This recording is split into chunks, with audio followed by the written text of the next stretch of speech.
In this video, we go over how Tyron Woodley can beat Jake Paul in their upcoming rematch. He needs to throw. He really needs to just have more output, have more volume, and just be confident in himself. This guy obviously in the last fight he was kind of hesitant because Jake Paul's this young guy who's fast, and you've seen him knock down people like Ben Askren, and obviously Nate Robinson got brutally knocked out. So even though Nate Robinson isn't a highly trained boxer, but he still has the ability to knock someone out. So that's proven. So Woodley's, he's going to be more hesitant, and also, he generally just doesn't throw a lot. So, I feel like, Yeah, like sorry. I was just gonna say, like, I feel like Woodley, he did a lot of good things in that first fight. He was on the front foot, he was pushing it, he was not gassing himself too out with so many sudden movements, and he was kind of pushing the pressure, except of course how he wasn't applying to that pressure by threatening Jake.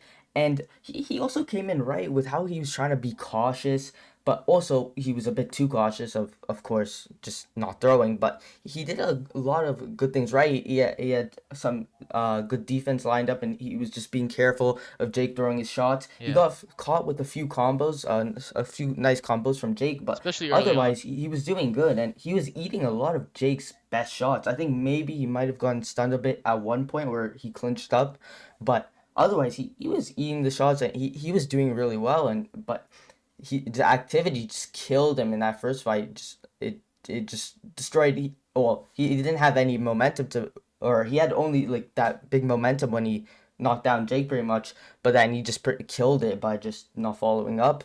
But even though he was still on the front foot, though, he was still pressuring Jake by moving forward, and Jake was, you could see he was fully on the back up. He was hurt, he was wobbled, but just nothing followed up, which just, Yeah, and and then credit to Jake Jake just because I mean, recovered. he was durable. He wasn't going down. He was staying on his feet, and he was moving. He was getting caught by big time shots, but he was staying alive, and he was coming back with shots of his own. So you got to give him credit there. I feel like another thing for Woodley that he's got to impose on Jake is kind of just not let these rounds fly by. We saw in the first fight, the first 3 rounds were literally like nothing from Woodley. It was like, he was just feeling him out and literally doing nothing while Jake was on the back foot just winning rounds while he was fresh. Obviously, you know, it's going to be harder for him to win those first couple of rounds because, Jake's fresh, he's not tired, he's still moving, he's still, but I think if Woodley's able to capitalize at least on, a couple of early rounds and maybe,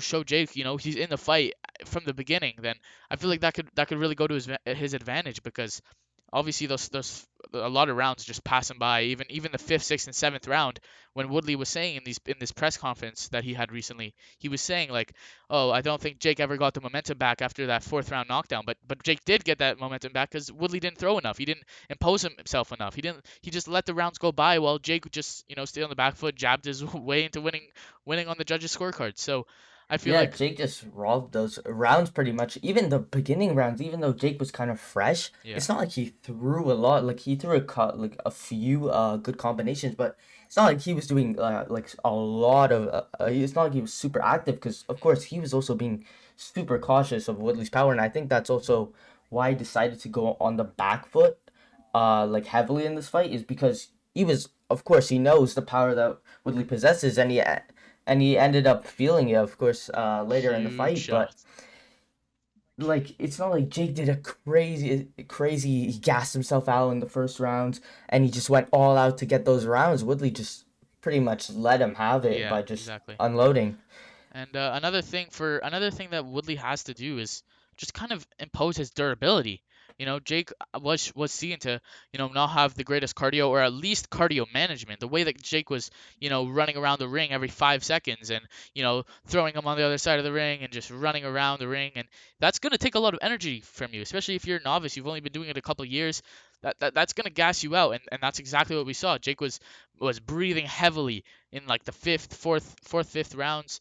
And yeah, we got to see Woodley impose his durability because we saw that fifth, sixth, seventh, eighth round, he was still able to do so much more. He still had so much left. He wasn't even breathing heavily.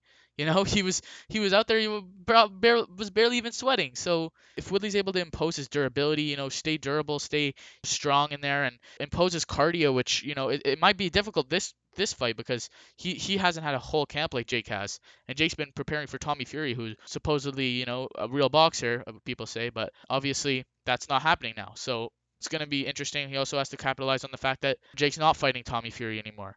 Jake has to make those adjustments on the fly. So yeah, Yeah, and something I found very interesting, even though the little times Woodley threw punches, he would frequently throw that right overhand just in one punch, like just that one punch alone, every so often. And but even that had like some effect. Maybe it wouldn't like hit Jake all the time, but it would always make Jake more cautious. So like you could just see the advantages Woodley would have if he just even anything, just threw any sort of punches, even just to get Jake mixed up in it, and then it would lead to Woodley finding a possibility of maybe being able to crack Jake more frequently. Like if Woodley was like also doing a good job at like parrying some of the early strikes in the first couple of rounds, like parrying some of Jake's jabs and his punches. But I feel like he was just kind of too caught up in what Jake was doing and not what he himself had to actually do to win this fight. I agree with that. And Yeah, fully.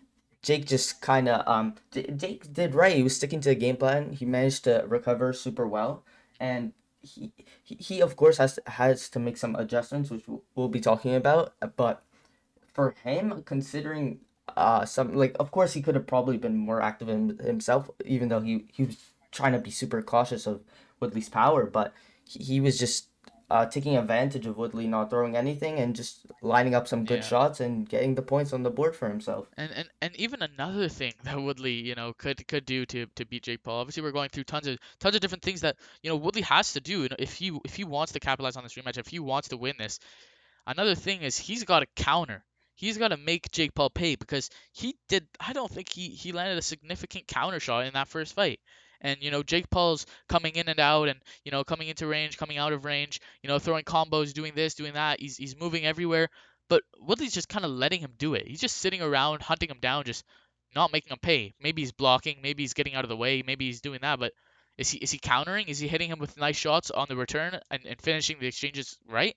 I don't think so. He's not. He hasn't shown to do that.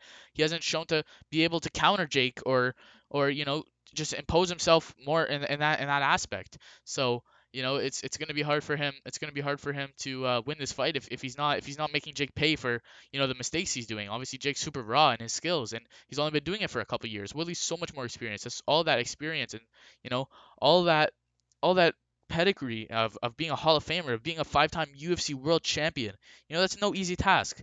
So if he just imposes himself in all these aspects, then he definitely has the ability to beat Jake Paul. I don't see why Woodley could go into this fight and not beat Jake Paul because he has all the aspects to do it.